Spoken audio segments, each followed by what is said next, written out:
Le vrai combat est contre l'ego lui-même. Miyamoto Musashi. Le Dokodo est un texte court, composé de 21 préceptes ou principes que Musashi a écrits vers la fin de sa vie, peu avant sa mort en 1645.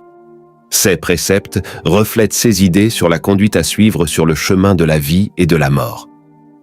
C'est un ouvrage philosophique, offrant des conseils sur la façon de vivre une vie honorable, disciplinée et authentique. Dans notre monde moderne, trépidant, nous sommes rarement seuls. Nos esprits sont constamment bombardés d'informations, de pensées et de distractions. Mais Miyamoto Musashi nous enseigne qu'être seul peut être le moyen de changer votre vie.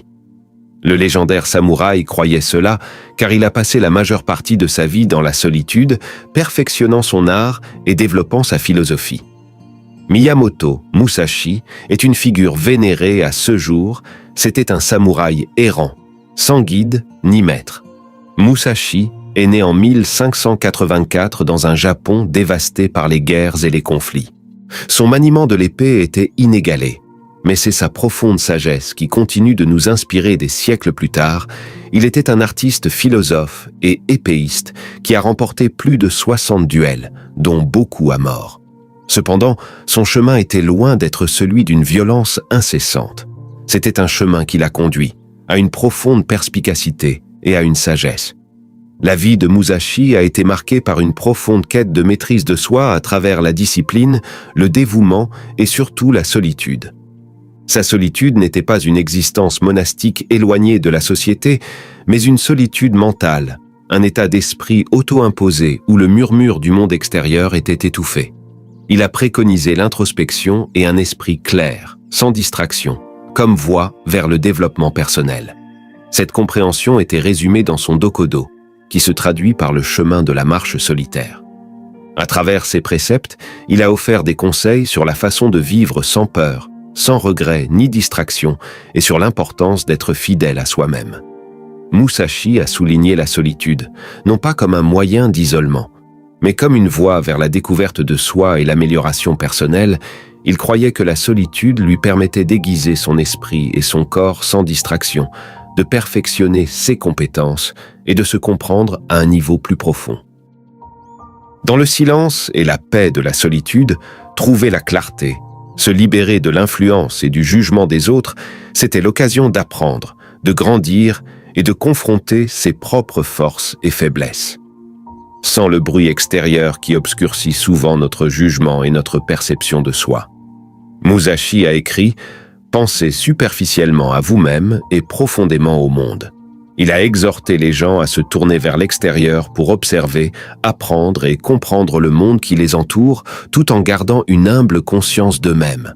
Il s'agit de lâcher prise sur l'ego et de s'ouvrir aux vastes connaissances que le monde a à offrir.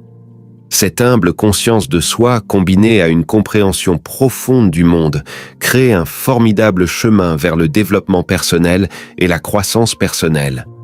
Mais comment pouvons-nous appliquer ces anciens enseignements à nos vies modernes? Les leçons que Musashi a tirées de la solitude ne s'appliquent pas seulement à la vie des samouraïs, mais ils peuvent être incorporés dans nos vies aujourd'hui. L'une des leçons que Musashi nous enseigne est la valeur de l'autonomie. Il déclare « Ne cherchez pas le plaisir pour vous-même ». Cela nous rappelle que le bonheur éphémère issu d'une validation externe ou de possession matérielle ne conduit pas à une satisfaction durable. Au contraire, Musashi nous exhorte à trouver l'épanouissement en nous-mêmes dans nos actions et dans notre croissance personnelle.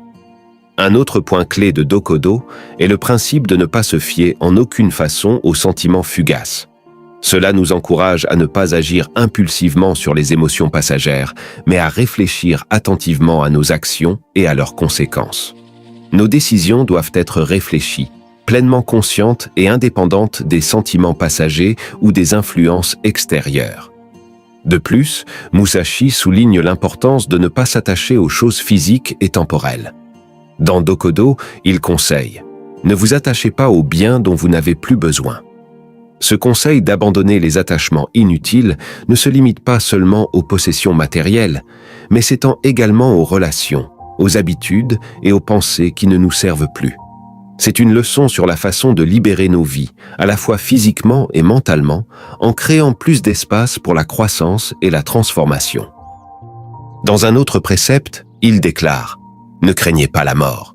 Ce n'est pas une invitation à l'insouciance, mais un encouragement à vivre pleinement et sans peur, en sachant que la mort fait partie de la vie. C'est une invitation à vivre chaque jour, comme si c'était le dernier, à valoriser chaque instant et à saisir les opportunités qui se présentent. Enfin, il nous exhorte à nous détacher du désir tout au long de notre vie.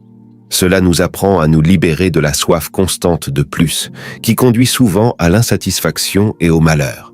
Il s'agit d'apprendre à se satisfaire de ce que l'on a, tout en continuant à s'efforcer de s'améliorer. Ce ne sont là que quelques-uns des principes que Musashi nous a laissés dans son Dokodo. Ils nous fournissent une carte pour naviguer dans la vie, soulignant la valeur de l'introspection, de l'autonomie, de la prise de décision réfléchie et de l'abandon du superflu. Le monde d'aujourd'hui est très différent de l'époque de Musashi. Nous sommes constamment connectés à la technologie qui nous rassemble plus que jamais. Mais comme l'a souligné Musashi, la solitude est inestimable pour la croissance personnelle et la conscience de soi. Alors, comment pouvons-nous mettre en œuvre les enseignements de Musashi sur la solitude dans notre monde interconnecté? Tout d'abord, nous pouvons pratiquer la solitude en réservant régulièrement du temps, loin de l'agitation de la vie quotidienne. Cela peut se faire à travers des moments quotidiens de silence et de solitude, que ce soit par la méditation, des promenades dans la nature ou simplement assis tranquillement dans sa chambre. Pendant ces moments, permettez-vous de penser, de réfléchir et d'être simplement. Deuxièmement, envisagez de pratiquer une désintoxication numérique. Établir des moments désignés chaque jour pour nous déconnecter de nos appareils nous donne l'espace dont nous avons besoin pour l'introspection et la paix intérieure. C'est une façon d'affirmer notre indépendance vis-à-vis des demandes constantes d'attention et de créer un espace pour la solitude. Troisièmement, la solitude va au-delà de la séparation physique. Cela implique également une séparation mentale et émotionnelle. Cela signifie apprendre à abandonner le besoin d'approbation, de la volonté de se comparer aux autres et du désir de se conformer. Il s'agit d'apprendre à rester ferme dans nos croyances et nos décisions, même si elles vont à l'encontre de la foule. Enfin, faites de la solitude une priorité. Traitez-le comme un élément essentiel de votre routine de soins personnels, quelque chose de non négociable. Ne le voyez pas comme un luxe, mais comme une nécessité pour la croissance personnelle et la conscience de soi. Le monde est peut-être différent de l'époque de Musashi, mais les leçons qu'il a apprises dans la solitude sont intemporelles.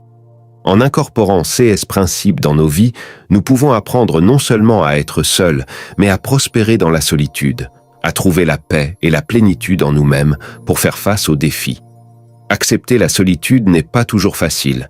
Cela va souvent à l'encontre de nos instincts de connexion et d'interaction sociale. Nous pouvons même craindre la solitude en l'associant à l'isolement ou à l'abandon. Premièrement, il est essentiel de distinguer la solitude de l'isolement. L'isolement est un état de détresse émotionnelle, un sentiment d'être socialement isolé ou déconnecté. C'est un état indésirable, un sentiment de déconnexion. La solitude, en revanche, c'est être seul sans se sentir seul. C'est un état de connexion positif et constructif avec soi-même. Deuxièmement, comprenez que la solitude n'est pas un concept de tout ou rien. Il n'est pas nécessaire de se retirer dans une grotte ou de vivre en ermite pour en faire l'expérience. Il s'agit plutôt de trouver un équilibre en incorporant des périodes de calme et d'introspection dans votre vie quotidienne. Troisièmement, rappelez-vous que la solitude nécessite une intentionnalité. C'est un choix conscient, un acte délibéré. Il s'agit de prendre du temps pour soi, pour ses pensées et ses réflexions. Enfin, accepter l'inconfort qui peut accompagner la solitude. Cet inconfort peut être un signe de croissance, une indication que vous vous défiez, repoussez vos limites et sortez de votre zone de confort. Musashi a compris les défis, d'embrasser la solitude, mais il a également reconnu ses avantages. À travers sa vie et ses enseignements, il nous propose un plan pour surmonter ces défis et exploiter le pouvoir transformateur de la solitude. Le voyage à travers la vie et les enseignements de Miyamoto Musashi est un puissant rappel de l'importance de la solitude dans la croissance personnelle et la réalisation de soi.